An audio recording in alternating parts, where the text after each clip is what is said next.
Električna kolesa in električni skiroji so krasen izum, a vožnja z njimi je lahko tudi nevarna. V AMZS smo se zato odločili, da pred začetkom novega šolskega leta otroke, njihove starše oziroma vse udeležence v prometu spomnimo na pasti vožnje s temi posebnimi prevoznimi sredstvi. Pri tem so nam pomagali otroci, ki so bili pri Zvezi prijateljev mladine Moste Polje v počitniškem varstvu. Zanje smo v AMZS centru varne vožnje na Vranskem pripravili prometno-varnostni dan. Srečno in varno pot.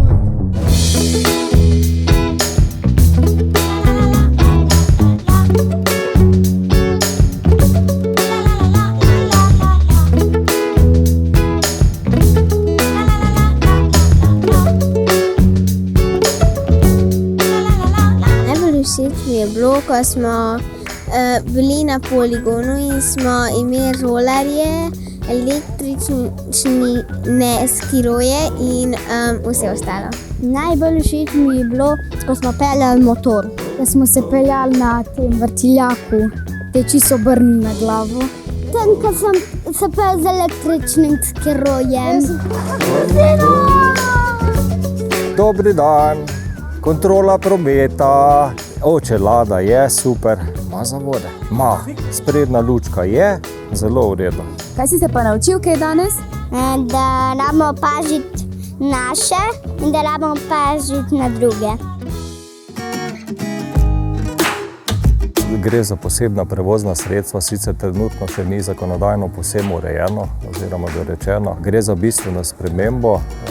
V bistvu so otroci hitrejši kot pešci, nastane problem upravljanja teh sredstev, pa seveda krajši reakcijski čas, krajši čas, ki je na razpolago za samo odločitev v cestnem prometu oziroma za pravilno odločitev. Tu svetujemo staršem, da so res 100% prepričani, da so otroci usposobljeni. Na eni strani seveda izpravnost teh sredstev posebnih, na drugi strani samih otrok, označenost, vidnost otrok in pa da so sposobni, da znajo upravljati ta sredstva.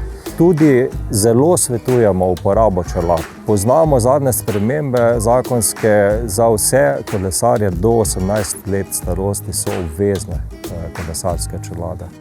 Prihaja do tega konflikta med pešci, hitrostjo pešcev, pa hitrost, ki je višja od hitrosti pešcev. Otroci, pešci niti ne slišijo teh sredstev, ker so izredno tiha. Vemo, da otroci predvsem zelo sunkovito, nenadoma spreminjajo smer, stečejo. In tudi, če človek ima izkušnje, predvideva prometno situacijo, v teh primerih ne bo uspel reagirati, ustaviti se, izogniti in prihaja do zelo hudih trčenj. Tudi kar hudih telesnih poškodb. Pri teh še hitrejših posebnih prevoznih sredstev lahko pa tudi do najhujših prometnih nesreč. Zelo velika težava so mala kolesa, bistveno manjša kot pri kolesih, ki jih poznamo. Potem zaradi teh manjših koles se pojavijo nivojske ovire, se pravi, lahko pride do padcev med pločniki, se pravi, zaradi drobnikov. Udarne jame so lahko problem. Skiroji na cesti, slabo vozišče, zaradi mehkih koles hitro lahko pride do tega, da kdo pade, lahko pade pod avtomobil in lahko imamo velike težave. Krmilo je problem z tega vidika, ker je zelo ozko. Se pravi, nimamo te stabilnosti in v primerjavi s kolesom je to bistveno slabše vodljivo kot pa samo kolo.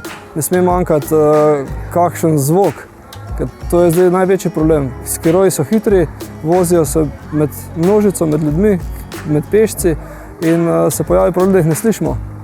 In ni to samo umevno, zdaj pa, če se eden vozi, da ga bojo kar slišali, da ga bojo videli. To je sigurno ena stvar.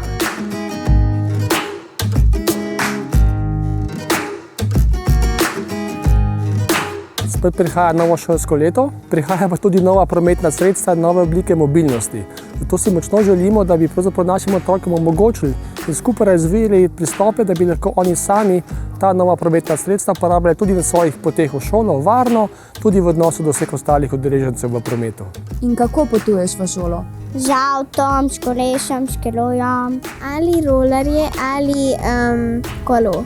Od 4. razreda naprej bom hodil s kolesom, s skirojem, peš. In ko greš s kolesom ali pa s skirojem, na kaj si posebej pozoren? Čelada, pazim na peše, na avto, da se ne zabijam.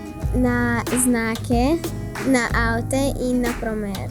Pazi nas in da imam čelado, da če kam grem, da gledam, kam bo on zavil, da zapremzam in da ga spustim. Ne svojo glavo in ne svoje noge in ne komolc.